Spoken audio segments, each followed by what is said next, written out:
Good morning, students. This is our fifth lecture of Chapter 1 History, Bricks, Beads and Bones. Today we discuss topic 6 and 7 of this chapter.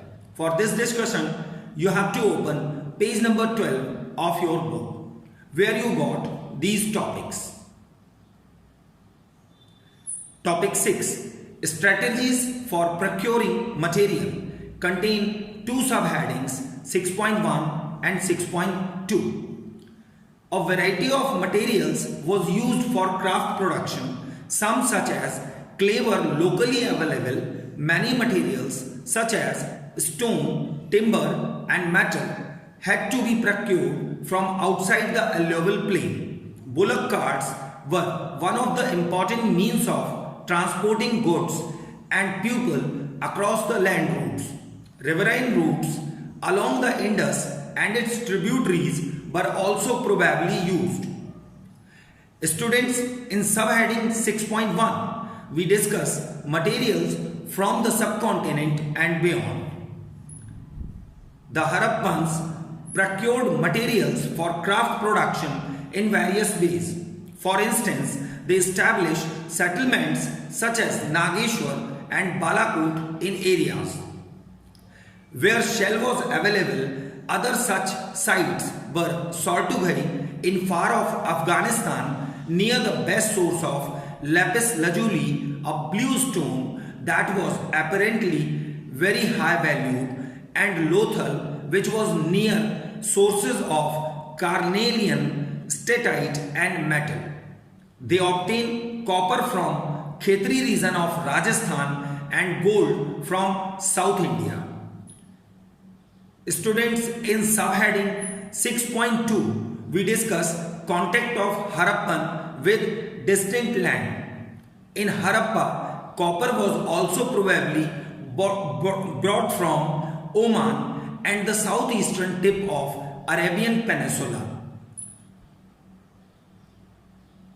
Chemical analysis have shown that both the Omani copper and Harappan artifacts have traces of nickel suggesting a common origin.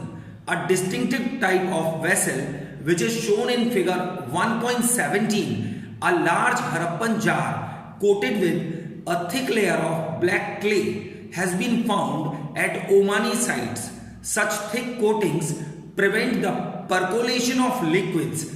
A Mesopotamian site also contains traces of nickel. Other archaeological finds suggestive of long distance contact include Harappan seals, weights, dies and beads.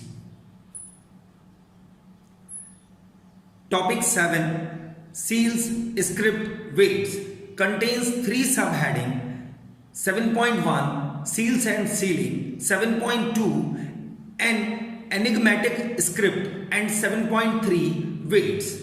In subheading 7.1 Seals and Sealing,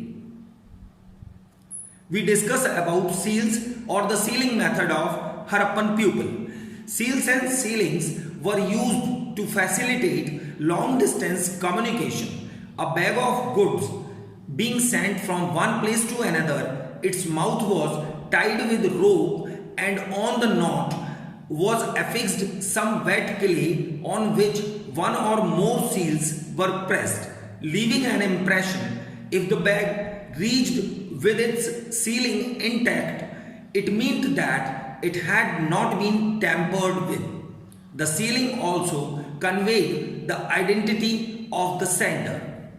In subheading 7.2, an enigmatic script, we discuss that Harappan seals usually have a line of writing probably containing the name and title of the owner. Most inscriptions are short, the longest containing about 26 signs.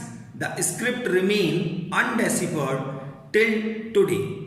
The script was written from right to left. The variety of objects on which writing has been found, such as seals, copper tools, rims of jars, copper and terracotta tablets, jewelry, bone rods, even an ancient signboard, indicates that literacy was widespread among the Harappan pupils. In subheading 7.3, we will discuss about the weights.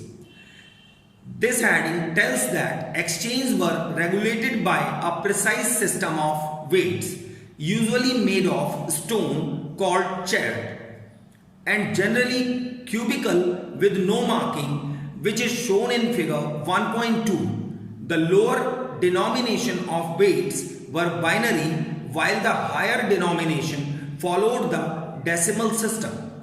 The smaller weights were probably used for weighing jewelry and beads. Metal scale pens have also been found. Thank you. Stay home, stay safe. In 6th lecture, we will discuss some other topics of the same chapter. Try to make a nice day. Bye.